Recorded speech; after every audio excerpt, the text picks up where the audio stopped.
Audio Jungle.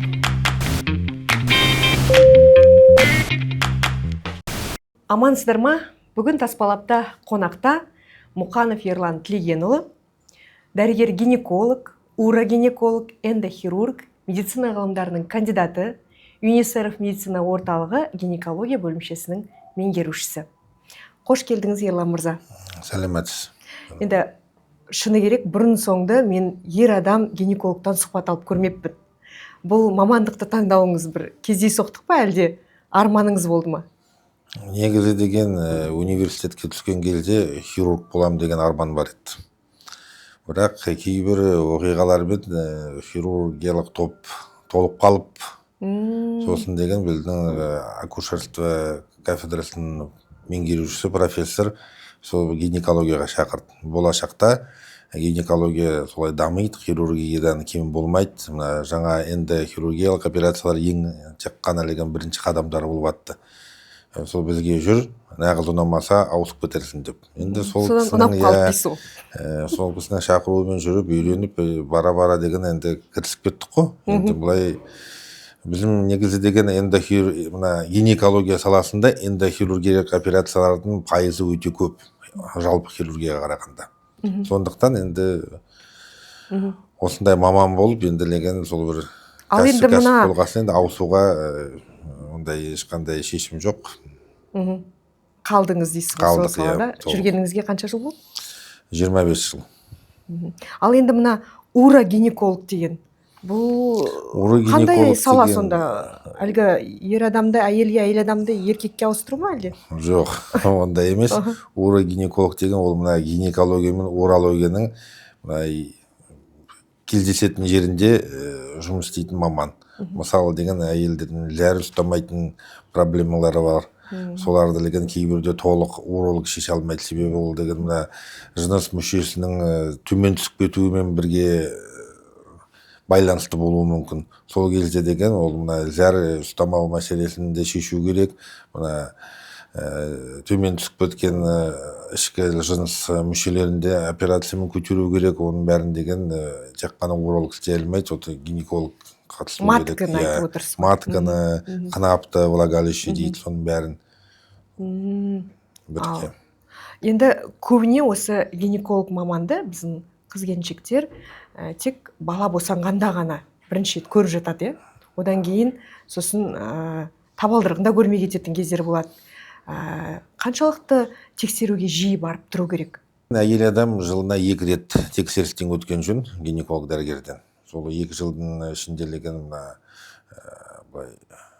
тексеріс дегенде сол креслоға жатып деген бимануальное обследование дейді, қолмен деген қарап, матканың мөлшерін қандай, кистасы бар ма жоқ па, бірінші сол қолмен деген тексеріп алып, артынан керек болып жатса УЗИ зерттеуін өтуге жолдауға болады әйел адамды. Ең кемінде 2 жылдан аспай, бірақ негізі деген жылына 1 рет мына мазок на онкоцитология деген бар. Қатерлі жатыр мойының қатерлі ісігін іздейтін мазок. Бұл скринингті айтып отырсыз ғой сіз? Сол скрининг, бірақ деген біз деген скрининг деп ол мемлекеттік бағдарлама ғой. Ол мысалы деген 40 жасқа толған, 50 жасқа, 35 жасқа кейбір контингент болады, әйбір топ әйел адамдардың. Соларды деген жинап алып, солардың арасынан осындай ақауларды іздейді. Бірақ біз тексеріс дегенде, бірақ оны күтіп отырмай, әрбір әйел адам жылына 2 рет қаралып тұрған жөн, өзінің денсаулығын деген былай техосмотр деп айтады ғой. Скрининг белгілі бір жасқа келген кезде мемлекет өзі емханалар арқылы әйелдерді шақырып тексереді. Ал жалпы әйел азаматшалар өзі үшін жылына 2 рет тексерілу керек дейсіз бе? 2 рет тексеріп тұрған жөн. Ал қай жас шамасында қауіп көбірек? Өкінішке орай деген аурулар деген жасарып баратыр ғой. Сондықтан қазіргі кезде мен осы біздің қалада 3 былай қыз бала деп айтуға болады. Мен негізі деген сол 3 қыз балаға 14, 17 жастағы және 18 жастағы 3 қыз балаға операция істедім. Үшеуіне жатыр денесінің миомасы болды. Сонда ерте жаста ма? Ол не себепті? Қазіргі экология деп айтуға болады. Сосын соңғы кезде мына тамақтану өзгеріп кетті. Көп мына ГМО дейді ғой, айтады ғой, мына тағам, фастфуд, сол мына қалай табиғи тамақ емес біздің ішіп жатқанымыз. Соған да байланысты болуы мүмкін бір жағынан. Екінші жағынан енді былай мына стресс көп әсер етеді. Сосын адамның деген мына өмірі өзгеріп кетті. Мына биологиялық ритмі өзгереді адамның. И оған байланысты мына ағзаның ішіндегі мына гормональный процесс дейді ғой, сол қай гормон қай уақытта деген қанға тарап, қаннан кететін уақыттың сол ритмі бұзылады ғой. Соған байланысты дейсіз ғой. Соған байланысты, Былай енді мына аналық безі кистасын айтсақ, ол дым жиі кездеседі. Мысалы деген 12 жас, 10 жаста, 14 жас, ең мына жас науқас деп айтайын мен деген. Аналық без кистасына операция жасаған науқасым менің 6 айлық болды. Оны көп жылда өтіп кетті. Қайдан байқайсыздар? Бұны енді мына 6 айлық науқасты айтып жатсақ, оны мына балалар хирургы тапты. Больницаға түскенде сол науқаспен зерттеу істеп, сол КТ, МРТ жасаған кезде киста деп анықтап, бірге операцияға барып, оларды сол кистаның аналық безден тарағанына байланысты ары қарай операцияны мен жалғастырып кеттім. Оларды ертерек болып 4-5 жылдай болып кеткен болар оған. Көбіне енді бала кезде гинеколог дәрігерге бара қоймайды ғой қыздар. Жаңа 13-14 жастағы қыздарды айтып қалдыңыз, операция жасалды деп. Олар қалай анықталды, олардың науқастары? Оны дұрыс айтасыз. Негізі біздің сол қазақ халқында сол мына әлі қыз бала, көп мына үлкен апайлар, әжейлер, аналар да гинекологқа барып керек емес. Ер адам болса тіпті барып керек емес деп гинеколог. Ол негізі дұрыс емес, мынандай стереотип біздің деген халықтағы. Негізі мына ондай қыз баланы деген енді біздің мына ішкі ережелер бойынша, мына заңымыз бойынша, мына кішкентай қыз баланы деген гинекологқа алып келгенде, ол ер адам болсын, әйел адам болсын, оның қасында міндетті түрде мамасы болады, анасы болады, немесе деген сол мына құзырлы органдар жазып берген қағазы болады, осындай адам қасында болуға тиісті деген. Сол кісімен бірге қасында сұхбаттасып деген, ол қыз баладан етеккірін қашан басталды ма, басталған жоқ па. Қазір көбінелеген сол қыз балаларда мына етеккірінің бұзылуы көп кездеседі. Сол ретімен келе ме, келмей ме. Кейбіреулерде етеккір дым басталмаған қыздар бар. Олар 18-20 жасына келгенде тек қана анасы немесе апасы алып келіп тұрады. Аздап кештеу, уақыт өтіп кеткен. Себебі деген, біз деген уақытты өткізіп алып, мысалы деген ол ертерек келгенде, оны етеккірді шақыртатын дәрілер беріп, аналық безінің жатырдың дамуын біз деген уақытында бастаймыз. Бұлай етеккірі басталмай қалса уақытында, керек гормондар қанға бөлінбейді, сондықтан деген мына гипоплазия матки деп айтамыз ғой, мына жатыр денесін деген дамымай қалған. Сол деген ондай деген сол дамымай қалған матка болашақта бедеулікке әкеліп соқтыруы мүмкін. Аналық безі дұрыс дамымай қалады. Болашақта қиындықтар туындайды. Ал көбіне алдыңызға өзі келген әйел қандай проблемамен келеді? Негізі деген мен мына ағза сақтау операцияларымен көбіне айналысам. Мен ғылыми жұмысымда кандидат диссертациясы қорғағанда сол ол қандай операция?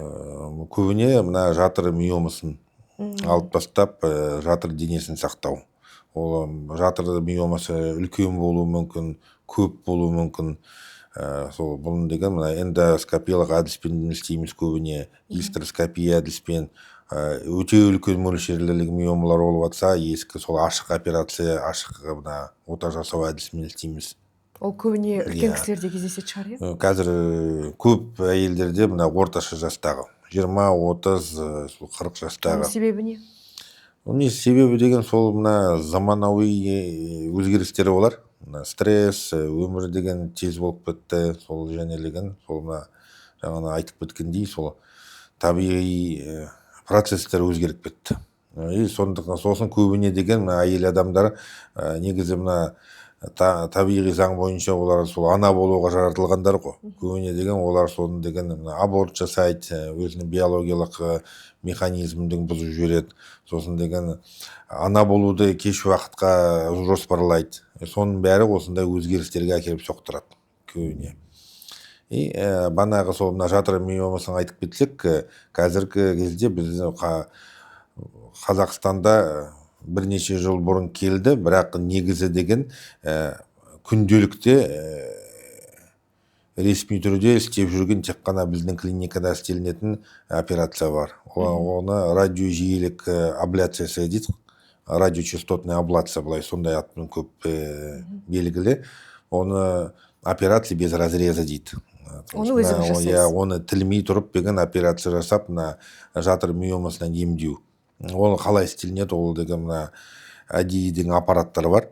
Соның деген күшімен белгіленген инелері бар аппаратта. Соны деген немесе қынап арқылы үлкен мөлшері болса, денені жарақаттамай, сол инемен жатыр денесінің сол мына миоматозды түйініне кіріп, соны қыздырамыз 60 градусқа дейін. Ал неше сағат уақыт алады бұндай операциялар? Мына матканың мөлшеріне байланысты жатыр миомасының. 15-20 минуттан сағат жарым, 2 сағатқа созылуы да мүмкін. Операцияның ерекшеліктеріне байланысты. Бірақ бұл операцияның ерекшелігі бұл 100% ағза сақтау. Кейбір жатыр миомасын өсіріп алып, жылап келіп тұрады науқастар. Маған маткамды сақтап бер, жатырымды, ана болғым келеді тағы да. Кейбірде ана болмағандар, әйел адамдар. Сондай қалау болса, маған тек қана 100% жатырымның орнына қалсын деген, онда осы әдіспен операция істеп береміз. Жаңа сұхбатымыздың басында айтып кеттіңіз, зәр ұстамау, жатыр миомасында айтып жатырсыз, эндометриоз, интимдік пластика деген операциялар бар қазір, ол қалай жүзеге асады? Интимдік пластика операция деген ол көбіне деген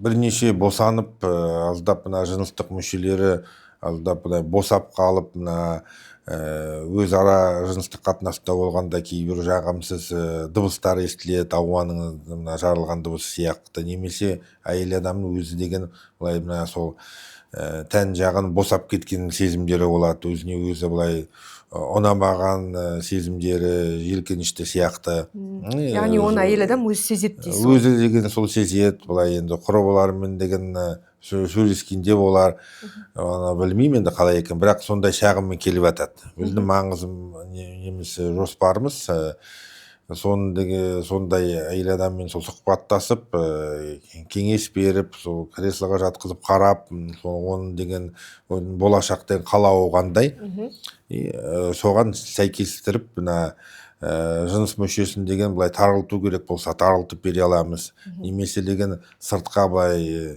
шығып кеткен мүшелері болып жатса, алда бұлар үлкен жастағы әйел адамдарда кездеседі, немесе әжейлерде, оның сол заманауи әдістері қолданып, қалыпты жағдайына орнына келтіріп береміз.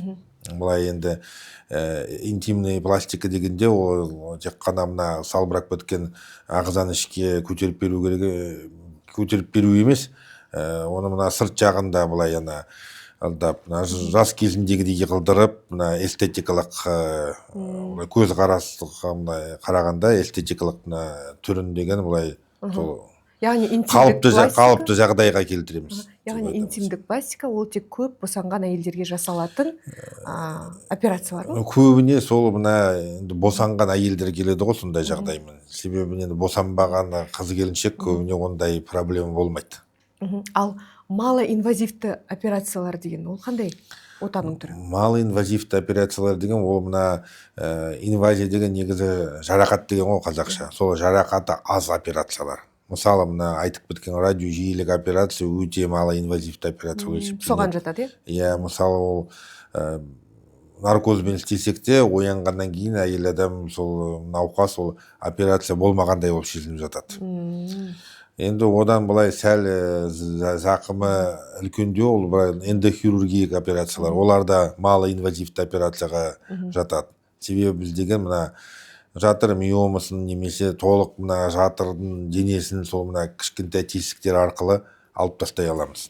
Әлгі зәр ұстамау да соған жата ма? Зәр ұстамау операциясы, оның да негізі малоинвазивті операция болып есептелінеді. Ол деген былай мына қазіргі кезде мына синтетикалық имплант, былай сетчатый протез деп аталады. Сондай девайс қолданып деген 2-3 тесікпен соны көтеріп қоямыз. Бірақ мына зәр ұстамау әдісін кейбірде эндоскопиялық әдіспен де қолданып істеу керек болып атады. Мына аурудың деген мына түріне және деген қаншама ол дамып кеткеніне байланысты ғой. Сол бірнеше әртүрлі әдістерді қолданамыз. Эндометриоз туралы айтып кетсеңіз. Эндометриоз деген ол былай соңғы мына кезде мына әлем бойынша ол былай мына невидимый пандемия деп аталады, былай көзге көрінбейтін, былай дүние жүзінде толық әйел адамдар сол ауырып жүрген ауру. Өте былай өте күрделі проблема болып есептелінеді. Себебі деген оның деген мына толық деген ол артық салмағы бар әйелдерді айтып отырсыз? Жоқ. Әлде жалпы әйелдер? Жалпы былай күрделі проблема болып есептелінеді. Себебі деген ол бедеулікке әкеліп соқтырады. Сосын былай әйел адамның деген мына комфорт жизни дейді ғой, мына өмірінің деген сапасын нашарлатады. Күнделікте ауырсынады, сол мына жамбасының ішкі жағына ауруы, мына жыныс мүшесіне әкеліп былай солқылдап, яғни белгілері, сөйтіп білініп тұрады. Сосын деген соған байланысты ол мына адаммен қарым-қатынасы нашарлайды, сол істеп жүрген жұмысының сапасы, сол мына социумдағы деген қарым-қатынасы деген күнде өзінің ауруымен деген сосын біреулерге ренжіп дегендей сондай былай социальный былай қауіпті ауру деп есептеуге болады. Бұның деген емі деген екі әдіс қолданады. Біреу медикаментозды ем, оған деген әсері болмай жатса, немесе деген ауру бәрібір дамып жатса, онда хирургия әдісімен ем.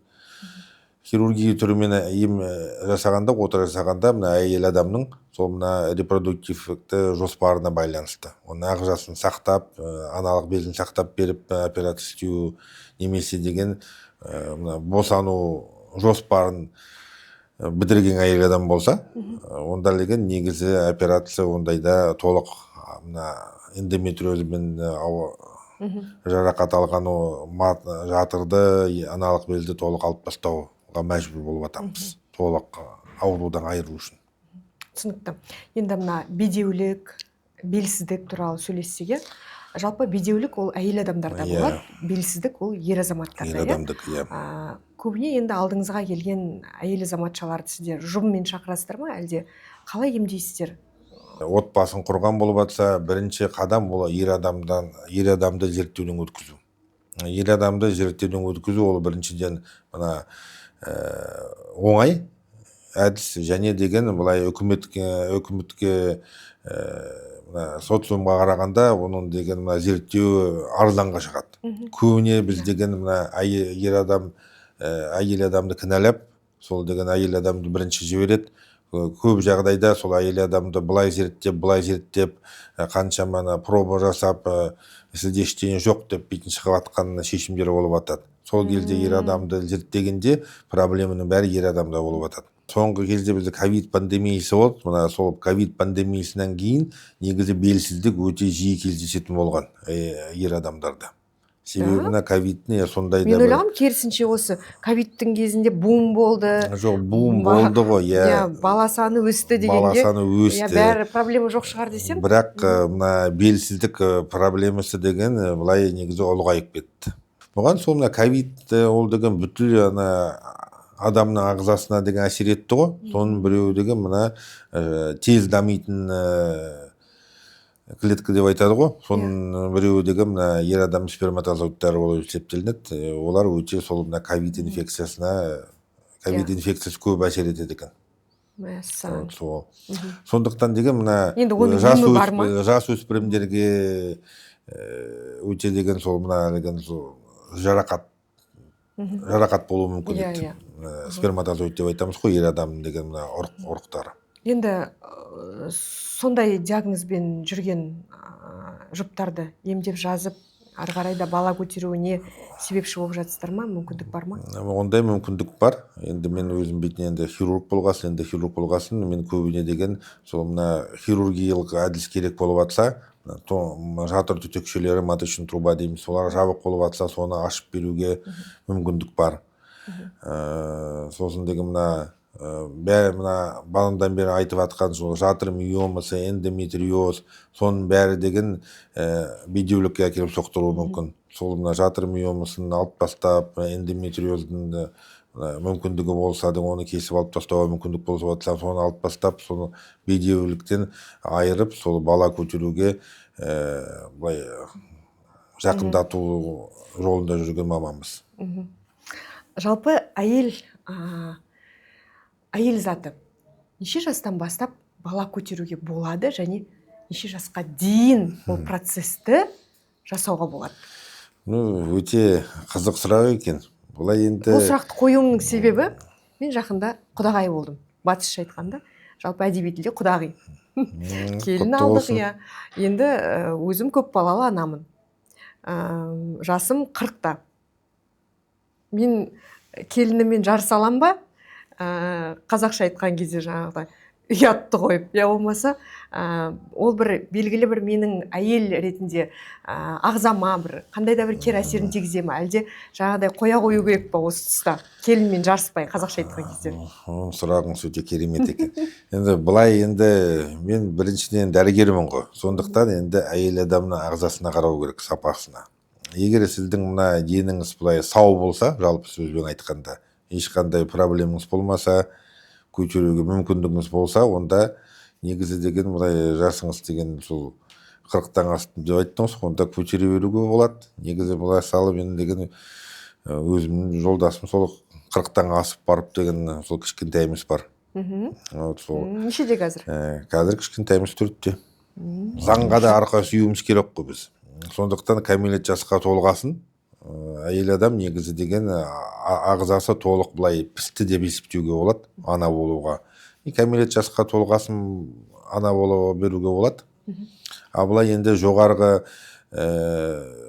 верхний предел деп жоғарғы мөлшерді айтсақ, негізі репродуктивті жас деп айтады ғой, репродуктивный возраст, ол 49 жаспен шектеледі. Негізі заң түрінде медициналық көрсеткіштер бойынша 49 жасқа дейін бала босануға көтеруге болады деген сөз ғой. Бірақ одан жоғары көтеріп жатқандар да бар, көргеніміз бар. Мен медицинада 25 жылмын ғой. Сол бұрын жастау кезде роддомда жұмыс істегенде, перинатальный центрда екі сол жүкті әйелді көрдім. Біреуінің жасы 54 жаста болды. Осы былай біздің облыстың бір ауданынан келіп сол деген сол климакс емес деп жүріп берген, сол етеккір бір келіп, бір келмей жүрген кезде көтеріп кетіп, ақырында сол босанып жатыр. Екінші әйел адам, сол ана бірінші әйел адам 54 жасында болды. Екінші әйел адам 51 жасында. Осын шамамен сондай жағдайы болар. Кезекшілікте сол. Яғни дәрігер ретінде, жаңа сөзіңіздің басында айтып кеттіңіз ғой, адамның ағзасын қарау керек дейсіз ғой. Бола ма мысалға 25 жастағы қыздың жатыры, мысалға кейбір 50 жастағы әйелдермен салыстырған кезде әлде қайда жағдайы төмендеу деген сияқты, бала көтеру көрсеткіштері төмендеу дегенде сөйтіп айта аласыз ба мысалы үшін? Негізі деген былай кейбір жағдайда үйтіп айтуға болады. Мысалы осы мына эндометриоз ауруына шалығып жатса, немесе деген сол мына жүктілікті уақытынан үзіп бірнеше аборт істесе, оған да мына хирургиялық әдіспен істеді ме, немесе қазір деген былай жұмсақ түрде өтетін мына медициналық медикаментозный аборт дейді, немесе сондай аборт істесе де ол бәрібір зақым келтіреді. Сондықтан бұндай жатырдың сапасы өте төмен болады. Мысалы деген айтып тұрсыз ғой, сол 40-тан асты ма, 50-ден асты ма, сол енді жатырдың сапасы жақсы болып жатса, ағзасы деген дені сау болып, толық ағзасы функциясын жоймаған болса, толығымен бәрі жақсы болады ғой ойдағыдай. Ал енді өзіңіздің тәжірибеңізде бір есте қалған, қалай айтсам болады екен, қызықты деп айтсам біртүрлі болатын шығар, бір есте қалған бір операциялар, жағдайлар бір орын алған болды ма? 48 сондай жатыр миомасын бір әйелден алғаным бар. Осы Оралда ма? Ол операция осы Оралда болды. Мына мен аспирантураны бітіріп келіп, мына перинатальный орталығында жұмыс істедім. Оғанда бір 10 жылдан астам уақыт өтіп кетті ғой. Вот сол кезде сол 48 жатыр миомасын бір әйел адамнан алып тастап, сол жатырын сақтап бергенбіз. Ол әйел содан кейін жүкті болып, бір бала сүйген. Маған сол бірнеше жыл өткеннен кейін сол тауып іздеп келіп көрсетті. Ол кезде енді мән бөлмейміз, сол құтты болсын деп жүре бердік. Қазіргі кездегідей ондай пиар жасаған жоқпыз ештеңе. Енді мына жуырда ашылайын деп жатқан ЮНИСЕФ медициналық орталығындағы гинекология бөлімшесі туралы айтып кетсеңіз, жалпы несімен ерекше болады, қандай соңғы технологияларды қолданасыздар, ол жерде де операциялар өткізесіздер ғой? Осы жуырда деген жаңа гинекология бөлімшесі ашылайын деп жатыр біздің ЮНИСЕФ медикал центр орталығында. Бұл заманауи технологиямен жабдықталған отделение құрамында деген палаталардан басқа өзінің деген малый операционный дейміз, кіші ота жасайтын бөлмесі болады. Жоспарымыз сол мына ота бөлмесінде малый инвазивті операциялар түрін деп айтсақ, гистероскопияға бөлек сол ота жасайтын бөлме деп есептейміз. Сондай. Енді былай басқа да заманауи операциялар істеуге мүмкіндік бар. Сонда толық жатыр миомасын деген түріне, мөлшеріне қарамастан 90%-ден астам жағдайларда жатырды сақтап беруге ота жасауға болады. Радиожиілікті операцияларды жалғастыра береміз, солай істеп берген. Гистероскопия жаңа атап кеттім. Лапароскопия деген әдістер, халықты оны лазер деп атайды. Сондай әдістермен операцияны көп істейміз біз. Сондай операцияларға енді қош келдік деп айтуға болатын болып жатса, енді деген есіктеріміз ашық. Енді адамға деген қандай проблемамен келсе де, гинекология жағынан көмектесуге құшағымызды жая қарсы алып, енді қолдан келгенді аямаймыз. Ал бұл операциялар қарапайым халыққа қолжетімді ме? Квоталар бар ма, әлде міндетті түрде, ақылы түрде ол жасала ма? Өте жақсы сұрақ. Біздің деген құзырлы органдар, немесе сол бастықтарымызды социальный мекемелерден тыңдап атса, жақсы құлақтарына сырға деп, алтын сырға деп атаймыз ғой. Біз негізі қазіргі кезде өкінішке орай гинекологиялық операциялардың бәрін тек қана ақылы түрде істеп жатырық. Оны істеп жатқан себебіміз бізде квота жоқ бөлінген. Больница өте керемет, заманауи технологиялар, кейбір технологиялар біздің қала түгіл Қазақстан бойынша да ерекше кездесетін технологияларымыз бар. Сіздерде бар дейсіз? Радиожиілік операция, немесе лапароскопия әдісін айтып атсақ, кейбір сол ерекше істелінетін операциялары бар. Оларды технология болып тұрса да, басқа больницада маман керек оны істейтін. Сол негізі бірінші маман, сосын технология ғой. Екеуі қосылса, жақсы ары қарай больница мекеме мүмкіндік болып бетін дамып кетеді. Сондықтан деген, енді бізге деген сондай үкіметтен қаражат бөлініп жатса, біз күнделікті жағдайда оны ақысыз түрде айтуға болады, солай істей беруге мүмкіндік болады. Бірақ өкінішке орай қазіргі кезде тек қана ақылы істеп жатырық. Енді ол болашақтың еншісінде деп ойлаймын. Қазақта сөз бар, Ерлан мырза. Берсең төсекпен, бермесең есеппен деген сияқты, балаға қатысты айтылған дүние. Енді көбіне қазір өзіңіз гинеколог маманы ретінде не дер едіңіз? Төсекпен беріліп жатыр ма балалар көбіне, әлде жаңағыдай ұзақ бір мерзімді емдеулерден кейін, оталардан кейін бір ақаулардан кейін әйел азаматшалардың бойындағы немесе ер адамдардың бойындағы проблемалардан кейін барып дүниеге сәбилер келіп жатыр ма? Проблема болса негізі деген 6 ай жүктілікті күткеннен кейін отбасы жаңа құрылған 6 айдың ішінде сәби сүймесе іздену керек, мамандарға бару керек. Және деген мына біздің халық осы өз халқымызда қалыптасып қалған, сол бір жерге барып деген қаралып, сол кісінің деген ойымен де маман деген ары қарай жүре береді. Негізі іздене беру керек. Бір жерге барып қарал, екінші жерге барып қарал. Қазіргі мына заманауи термин ғой, мына альтернативное мнение дейді. Басқа адамның ойы, басқа маманның деген кеңесі. Сондықтан деген былай көп ізденсең, әйтеуір бір жерден дұрыс шешімді табасың. Сондықтан деген сол мына қала ішінде іздену керек. Біздің қаладан мына өзінің проблемасына жауап таба алмай жатса, онда Қазақстан бойынша басқа қалалардан ізденуге болады. Бірақ енді айтып кетсек, сол мына республика бойынша біздің медициналық орталығымыз былай заманауи жабдықталған, негізі былай жоғары деңгейде тұрған медициналық орталықтардың біреуі. ЮНИСЕФ орталығында мына полный цикл деп айтуға болады. Әйел адам келгеннен бастап, сол шағымынан бастап, сол зерттеп, толық зерттеуден өткізіп, диагноз қойып, ота істеуге керек болып жатса, сол отаны істеп, ағзасы сақтау операциялары қалап тұрса, толық ағзасын сақтап, болашақ ана болуға, немесе сол өзінің деген мұратына жеткізіп, емдеп шығаруға толық мүмкіндіктеріміз бар.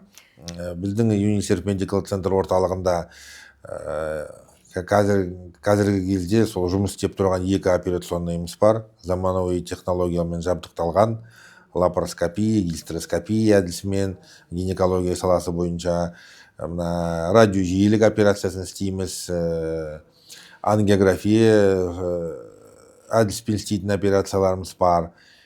Жуырда ашылып атқан гинекология бөлімшемізде 3-ші операционныйымыз ашылады. Онда да осындай әдіспен істелінетін оталары мүмкіншілігі қолжетімді болады.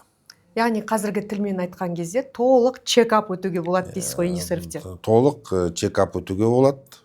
Толық мына негізі деген гинекология саласындағы операцияларын толық қолжетімді жағдайда істеуге болады.